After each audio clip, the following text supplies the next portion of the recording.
Les soucis d'accès à l'eau de qualité sont dorénavant derrière les populations de Nakpekou, village situé à environ 50 km de la ville de Nontien. Le cœur tout joyeux, elles ont remercié Madame Olga ainsi que les généreux donateurs grâce à qui elles peuvent très facilement accéder à l'eau pour leurs besoins. Nous manquons d'eau maintenant. Il y a plus d'un siècle et il faut parcourir des dizaines de kilomètres avant de s'offrir une bassine. Le comble est qu'en période de pénurie, c'est l'eau avec laquelle on fait le bain à nos nouveaux-nés qu'on se douche nous-mêmes. Avec le forage de 1, 2, 3 actions, nous sommes trop contents. Que Dieu les protège et que d'autres projets viennent encore. Les communautés doivent les forages aux inclusifs travaux menés par l'équipe togolaise de l'association. Ils sont en train d'aider la population.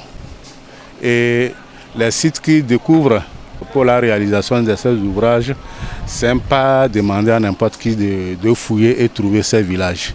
Monsieur Loris, il se bat pour trouver les villages vraiment. Et nous sommes aussi ravis de travailler avec eux. Motivatrice, conseillère, confidente, donatrice, la marraine Almok a partagé avec les communautés rurales les réalités qu'elles vivent. C'est une fierté. Vous-même, vous étiez là quand nous sommes arrivés à Nakpekou-Kopé. Les gens étaient très contents. Déjà, vous voyez l'ensemble qui est encore en joie, en délire, en danse. Et c'est quelque chose qu'on ne peut pas expliquer sans l'avoir vécu au fait. Donc je suis vraiment fière d'avoir participé à cette joie-là. De façon générale, sur le terrain, je crois qu'on doit envisager de faire plus de travail parce que quand on se promène, c'est vraiment énorme les besoins. Vraiment les populations reculées, quand tu vois l'eau qu'ils utilisent pour la cuisine, pour leur douche, vraiment c'est déplorable pour le 21e siècle, quoi. Donc pour moi c'est encore une grande motivation à travailler 2 fois plus. En 2 jours seulement, l'ONG humanitaire 1, 2, 3 Actions a encore renforcé sa politique de générosité en dotant la préfecture de Hao de 3 nouveaux forages. Le bilan à cette fin de mission est porteur de messages d'espoir. C'est toujours la même émotion chaque fois qu'on vient, c'est ce contact avec ces populations et puis cette joie finalement. Et ils ont dû attendre 2019 pour pouvoir avoir enfin de l'eau dans leur village.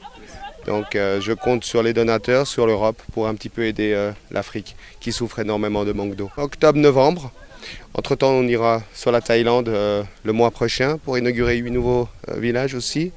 Et puis ensuite on se dirigera vers le Zimbabwe. Comme vous le savez, ils ont beaucoup souffert ces derniers jours. Alors on ne va pas intervenir tout de suite parce que pour le moment ils sont un peu sous l'eau. Donc on va attendre que les secours aient fini les évacuations et ensuite on viendra leur redonner l'eau. Après les nombreux forages installés dans 3 grandes régions du pays et devant les besoins des populations, une nouvelle mission est attendue au Togo les mois prochains.